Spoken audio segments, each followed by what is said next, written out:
Hey everybody, I wanted to talk about your brain today and how you can automate habits and become the person you want to be. So I've talked about this before, but now I've got the whiteboard set up.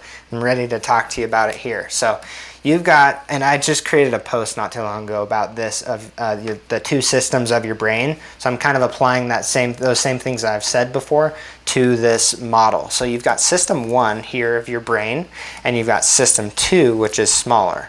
So a lot of the stuff that happens, walking, like when you're walking down the hall, you don't have to think about, okay, left foot, right foot, left foot, and all these things that are easy, that come naturally to you, that your brain has basically automated, are in system 1. So like walking at first is hard, or pulling out of the driveway or driving is hard at first, and so system 2 is focusing on it, spending energy, but system 2 is pretty lazy, so it tries to kick it over to system 1 to work on, because it has more space and more brain power, or however you want to think about it. It can do things automatic, and system 2 is reserved for things that you want to focus your attention on. You're very limited attention. So if it sees it more than like 5 times, it's like, hey, I need to get this over to system 1, because like this guy's walking a lot, and we might as well just like make it automatic for him, so he can think about other bigger, better things, right?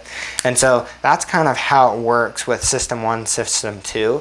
And I wanted to explain something. When this is how you can become who you want to be, because system 2 is like when you want to be, for example, let's say more grateful, then it's not automatic for you to be grateful. Maybe it could be, but if it isn't, then you have to spend your focus and your system 2 focus on being grateful every day. That's why a gratitude journal is really awesome, or these different things that help you practice something. Because once you practice over and over and over, your system 2 is lazy, like I said, and it's going to be like, hey, I need to get this out of here. I need to just automate this thing. So you're telling your brain, this is important, and I want to be this person, or be like this, or do this, or whatever. So you can know that it's going to just automate it and send it over to system 1, and then you'll be a more grateful person. So this is how you become who you want to be, and how you kind of mold your identity. And I mean, this probably intuitively, but practice is how you achieve anything, is through practice and repetition, right? So that's kind of, as far as your brain structure, is how it works. So system 2 is where you focus. You say, I want to be grateful, I want to be charitable, or whatever it is, and then your brain will automate it, and it will just become part of your identity. And another cool story about this is with Michael Phelps. So he is an awesome swimmer, Olympic swimmer, and he has a lot of gold medals, a lot of medals in general. I think the most of all time, he's the most. Anyway, and he was swimming, and his goggles slipped or something when he dove in, and he couldn't see anything. And he still got the gold medal, because every single one of his actions was just basically memorized and became part of system 2. So you can imagine like the caster of like somebody that just accomplished something really awesome for sports, like, what was going through your mind when you did this?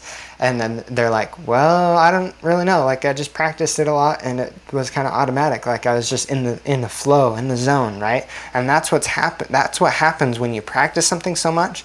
It just becomes automatic. Like those people that are charitable or grateful, they've been practicing it a long time, where it just becomes part of them.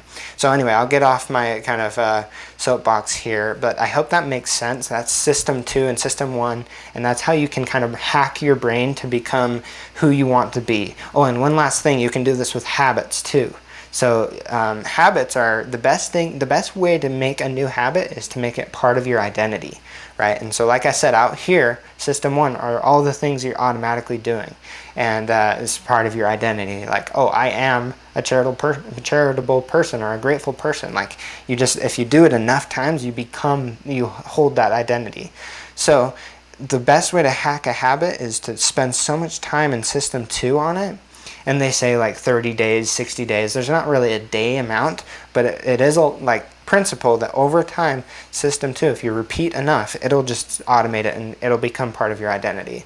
And so that's kind of how you hack a habit. If you want to quit smoking, for example, you would just really practice that, and practice, and you replace it with a new habit. That's another thing, is like you have to find a new habit, but to a new identity to override what you're trying to override, the new habit. You can't just quit something. You'd have to like override it.